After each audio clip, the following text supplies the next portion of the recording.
Hello friends, स्वागत है आपका अपने यूट्यूब चैनल अध्ययन टीचिंग में। आज हम बीएड फर्स्ट सेमेस्टर का fourth paper educational technology and computer assistant instruction 2019 का क्वेश्चन पेपर सॉल्व करेंगे, जो कि सिलेबस चेंज होने की वजह से ये बीएड सेकेंड सेमेस्टर का फर्स्ट पेपर बन गया है। तो चलिए आगे बढ़ते हैं, वीडियो को शुरू करते हैं।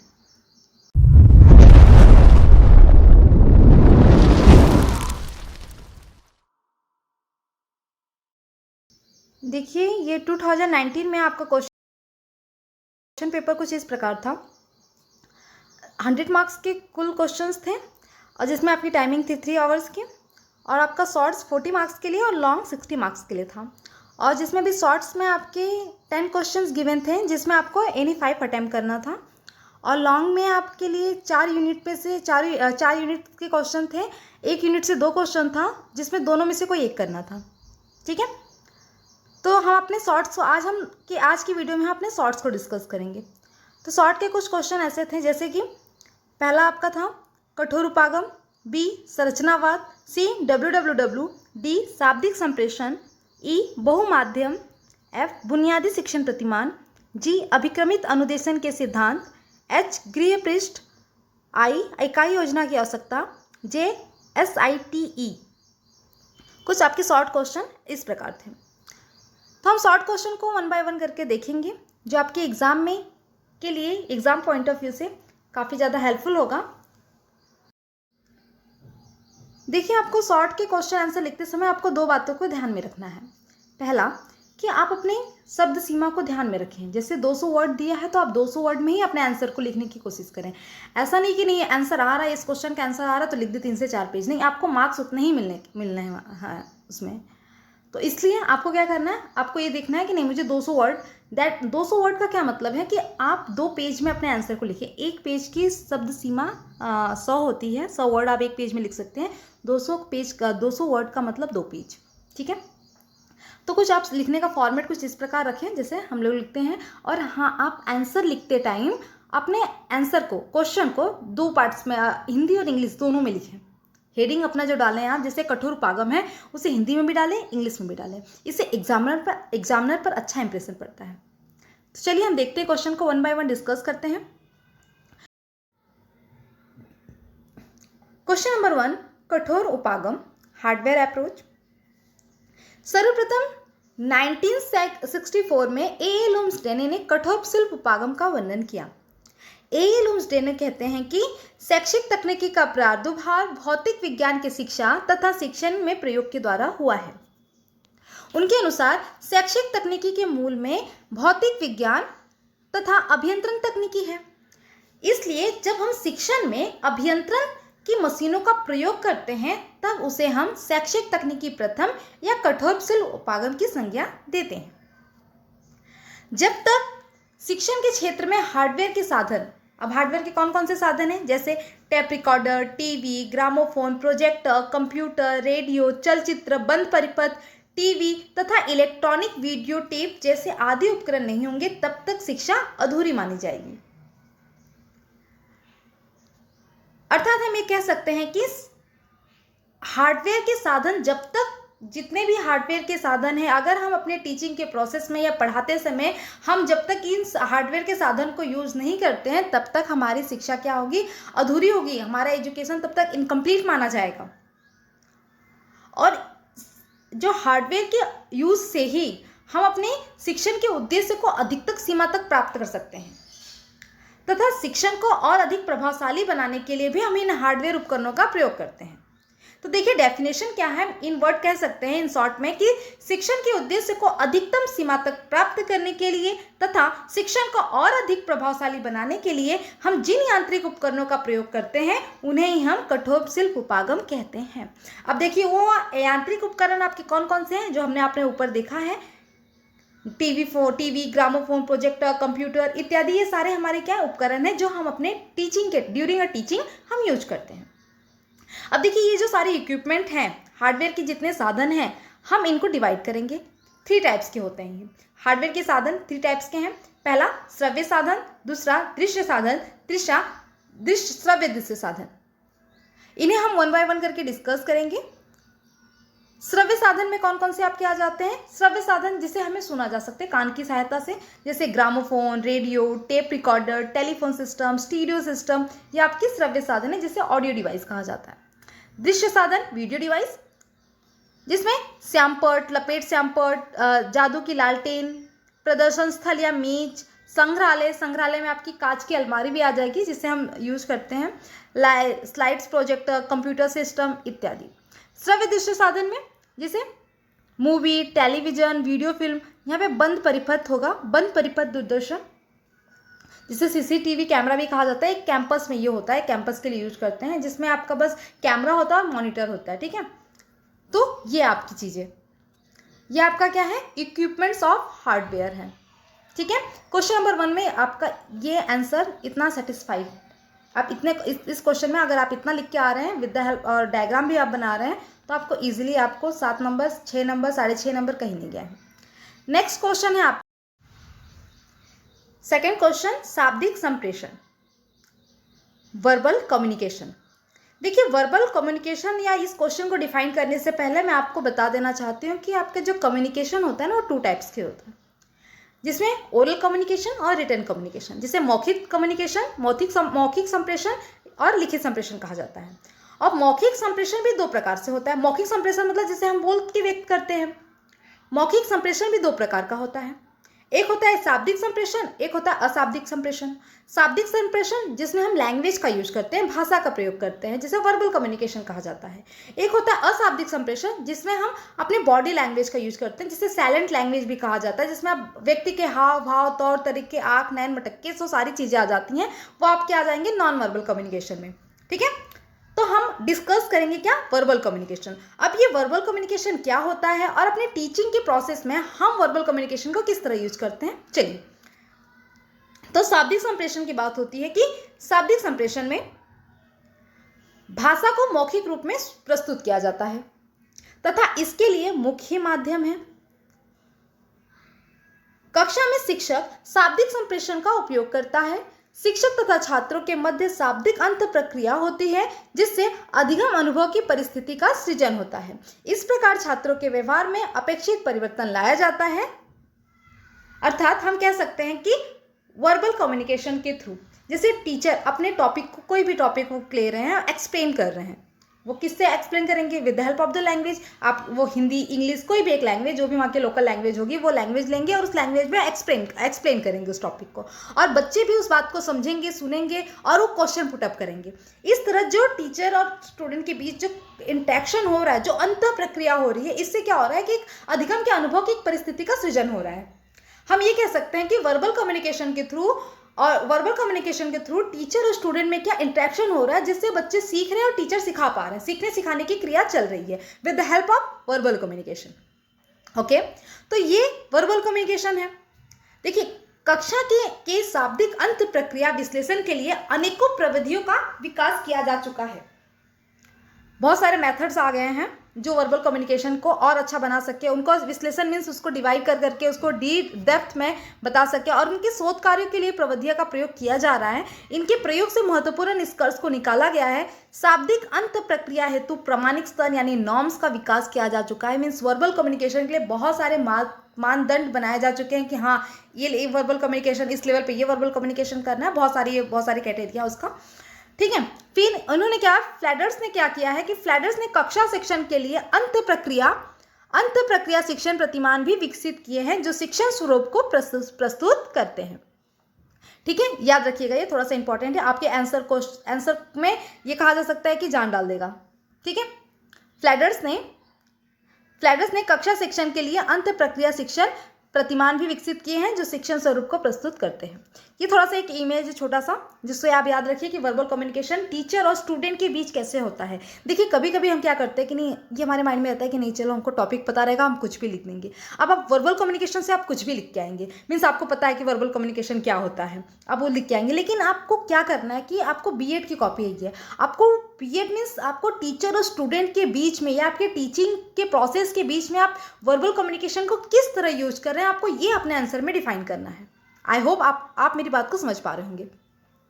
देखिए, अगर आपको लग रहा है कि नहीं बंदी ने थोड़ा सा भी मेहनत किया है तो भाई और बहनों वीडियो को लाइक कर दीजिए। अगर हाँ चैनल पर नए हैं तो सब्सक्राइब कर लीजिए।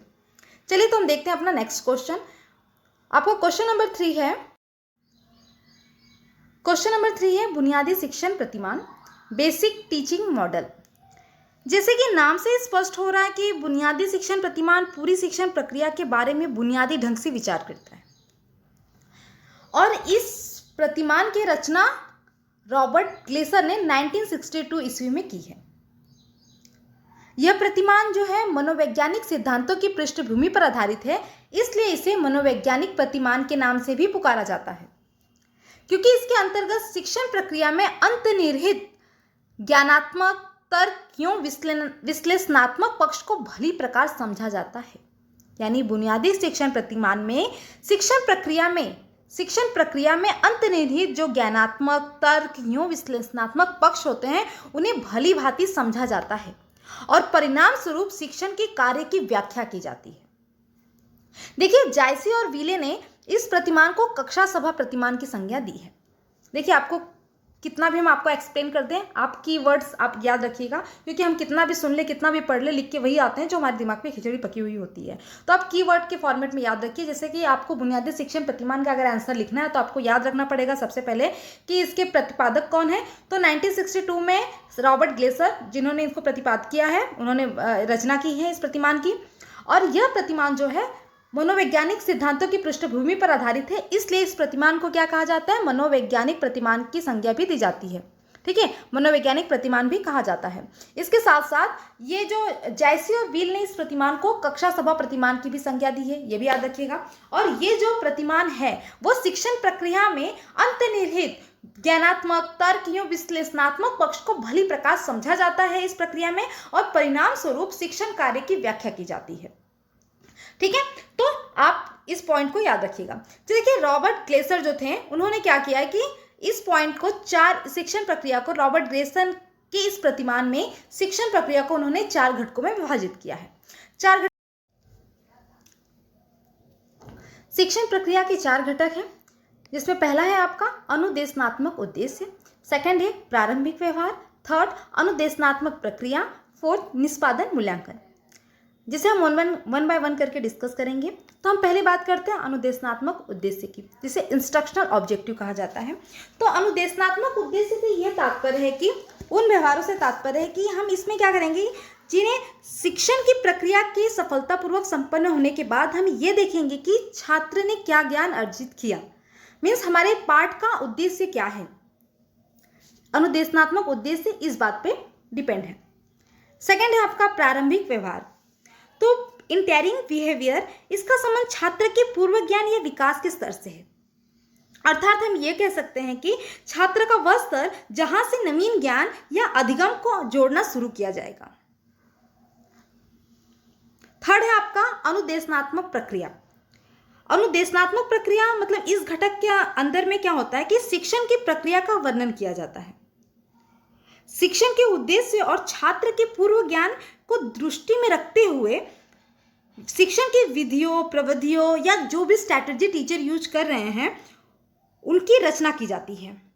जो कुछ भी पढ़ाना या सिखाना होता है उन्हें प्रस्तुत करना ही अनुदेशनात्मक प्रक्रिया है। फोर्थ बात करते हैं निष्पादन मूल्यांकन की। तो निष्पादन मूल्यांकन के अंदर हम ये कह सकते हैं कि किस छात्र के व्यवहार में किस सीमा तक परिवर्तन हुआ है, जो भी हमने पाठ पढ़ाया है, जो भी हमने टीएलएम का यूज किया है, जैसे उनके पूर्व ज्ञान से हमने नवीन ज्ञान को जोड़ा है, तब इन सारी चीज़ों से छात्र के व्यवहार में क्या परिवर्तन हुआ है। छात्र ने क्या वो बात को समझी है जो हम समझाना चाहते थे, छात्र के हमने जो हमारा उद्देश्य था, क्या छात्र ने उद्देश्य को मतलब हम अपने उद्देश्य को प्राप्त कर पाए हैं, छात्र को क्या बातें पूरी समझ में आ पाई हैं। हम ये कह सकते हैं कि मूल्यांकन से यह ज्ञात होता है कि छात्र उद्देश्य को प्राप्त कर सका है या नहीं, या उद्देश्य की प्राप्ति में पीछे रह गया है। अगर वो पीछे रह गया है तो हमें फिर से अपने ऊपर के तीनों घटकों पे काम करने की आवश्यकता है। ये बात आपका करता है निष्पादित मूल्यांकन। देखिए,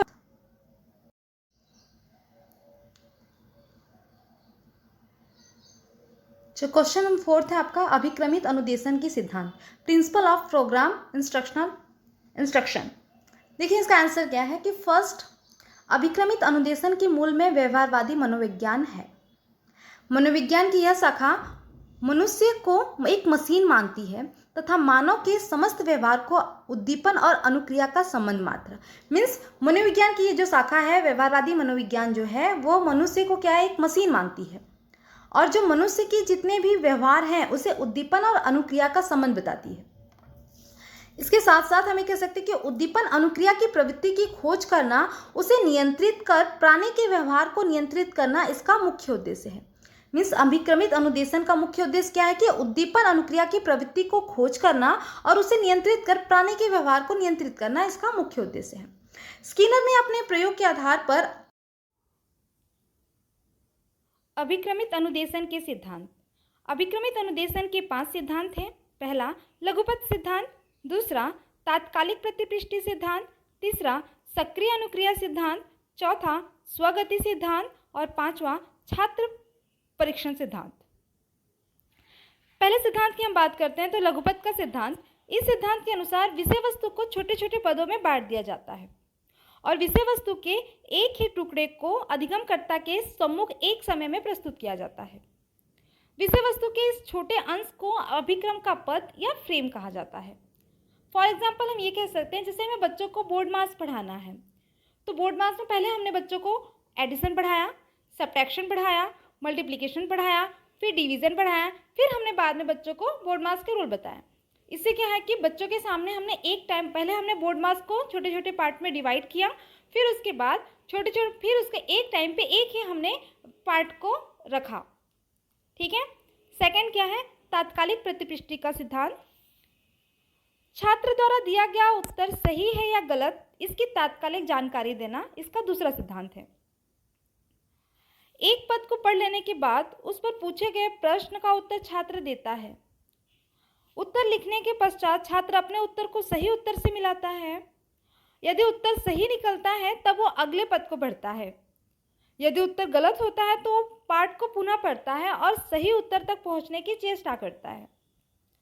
इस प्रकार हमें कह सकते हैं कि तात्कालिक प्रतिपृष्टि पाने से छात्र को पूर्ण बलन मिलता रहता है और वह एक पद से दूसरे पद पर बढ़ते हुए अभिक्रम के अंत तक पहुंचता है।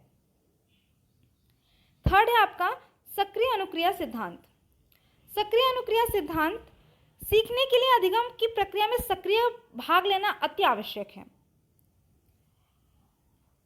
इस अभिक्रम में इसमें केवल विषय वस्तु का प्रस्तुतिकरण ही नहीं होता, बल्कि जो अधिगम करता है उन्हें एक्टिव रखना जरूरी है। उन्हें एक्टिव रखने के लिए हम उन्हें सतत मोटिवेट करते रहें या फिर उन पर हमारा ध्यान रहे कि बच्चा एक्टिव रहे। उन्हें एक्टिव रखने के लिए टीचर को बाध्य होना पड़ता है कि नहीं, बच्चे को एक्टिव रखना है। ठीक है। तो अधिगम करता पूरे अभिक्रम में जो जितने भी अधिगम करता जो भी स्टूडेंट है वो जब तक पढ़ाया जा रहा है अधिगम में पूरे स्टार्ट से एंडिंग तक उन्हें क्या करना है, बच्चों को एक्टिव रखना है। ये थर्ड है। स्वगति सिद्धांत। अधिगम करता अपनी स्वाभाविक गति से अभिक्रम में आगे बढ़ता है। उसको दूसरे छात्रों की गति से आगे बढ़ने के लिए प्रेशर नहीं किया जाता, बाध्य नहीं किया जाता।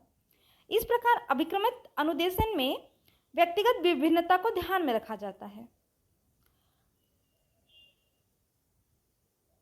पांचवा है आपका छात्र परीक्षण सिद्धांत।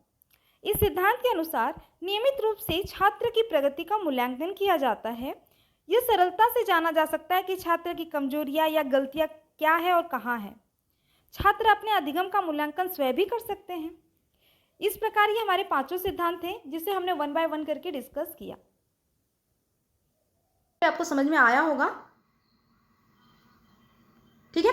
पांचवा हमारा क्वेश्चन है SITE यानी साइट क्या है। देखिए इसमें तो आपको कुछ नहीं है, फैक्ट है और आपको फैक्ट ही लिखना होगा। तो आपको कुछ मैं की पॉइंट बता दे रही हूँ, याद कर लीजिएगा। देखिए क्वेश्चन इंपॉर्टेंट है, ये भी क्वेश्चन आ जाता है आपका। भारत में उपग्रह टेक्नोलॉजी से संबंधित पहला प्रयोग था सैटेलाइट इंस्ट्रक्शन टेलीविजन एक्सपेरिमेंट, जिसे साइट कहा जाता है, या फिर हम कह सकते हैं कि साइट का फुल फॉर्म क्या है, सैटेलाइट इंस्ट्रक्शन टेलीविजन एक्सपेरिमेंट, जो 1975 टू 1976 के बीच में ही इसको वो किया गया। उपग्रह है, इसको भेजा गया। संयोग से सामाजिक शिक्षा के लिए इस तरह की आधुनिक प्रौद्योगिकी का उपयोग करने का विश्व में ये पहला प्रयास था। वर्ष 1982 ईस्वी में दिल्ली के अन्य ट्रांसमीटर के बीच उपग्रह द्वारा नियमित संपर्क के साथ राष्ट्रीय प्रसारण शुरू हुआ तथा दूरदर्शन ने रंगीन प्रसारण शुरू किया। इन परिवर्तनों को जल्दी लागू करने की मुख्य प्रेरणा उस वर्ष दिल्ली में आयोजित एशियाई खेलों से मिली थी। देखिए साइट है, इसे इसके बारे में आपको क्या डिफाइन करूँ, आपको इसका फैक्ट है, आपको फैक्ट याद करना होगा कि इसे कब से कब 1975 टू 1976 के बीच में इसको मतलब लॉन्च किया गया है और उपग्रह टेक्नोलॉजी से संबंधित ये पहला प्रयोग था।